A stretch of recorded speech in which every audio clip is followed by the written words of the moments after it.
जेबै सैया हो हम देवघर नगरिया चले जेबै राजा हो हम देवघर नगरिया एगो कीन दी घुंघरू लागल कवरिया कीन दी घुंघरू लागल कवरिया कीन दिया चली जेबै सजनी हे चली जेबै सजनी हे समस्तीपुर बजरिया चली जेबै सजनी हे समस्तीपुर बजरिया तोरा कीन दे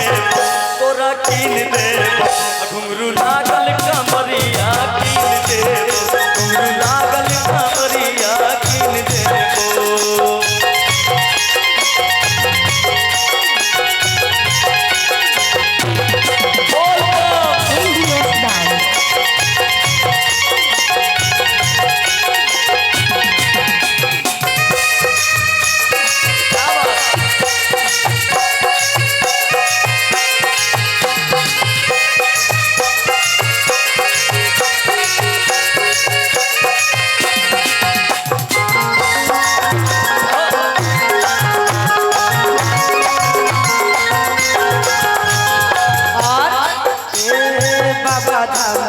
जाके जलवा चढ़ैबे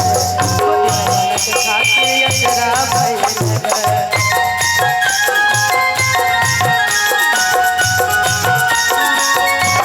बाबा धाम जैबे जाके जलवा चढ़ैबे खातिर अजरा भैले और क्या घूमे लेबै राजा हो हम सुइया पहरिया घूमे लेबै सैया हो हम तिरकुट पहरिया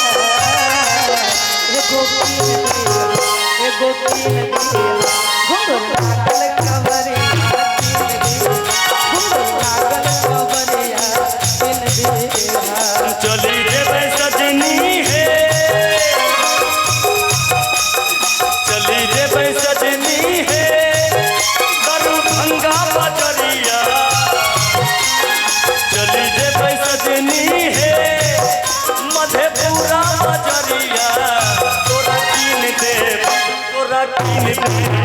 घुंघरू लागल कमरिया कीन दे घुंघरू लागल कमरिया कीन दे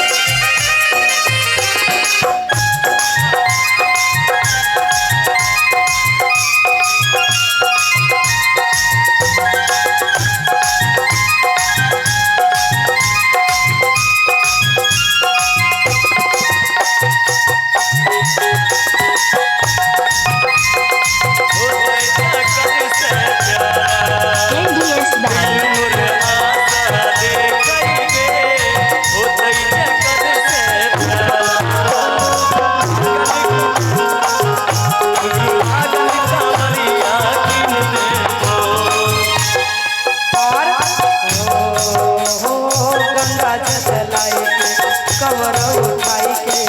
चले बाबा भोला के मनाई गंगा जल लाई के कवर उठाई के चले बाबा भोला के मनाई बड़ी सुंदर लगत हमारा देवघर नगरिया बड़ी सुंदर लगत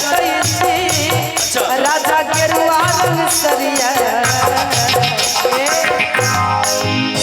हर औरत का शौक होता है कि सावन में हम भी गेरुआ रंग के साड़ी पहन के जाए देवघर। तोरा गेरुआ रंग के साड़ी नहीं तो गमछी दे लिया न गमछी 50-60 रुपया से काम नहीं चलने वाला है। सावन है तोरा गेरुआ रंग साड़ियों कीन देव के बड़ी सुंदर लगता जी हमारा गेरुआ रंग सरिया के एगो कीन दे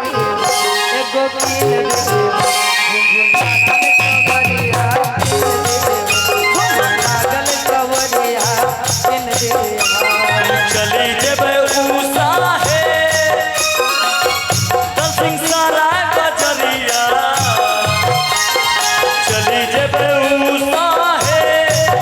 दल सिंह सारा बजरिया तोरा कीन दे गेरुआ रंग के सरिया कीन दे गेरुआ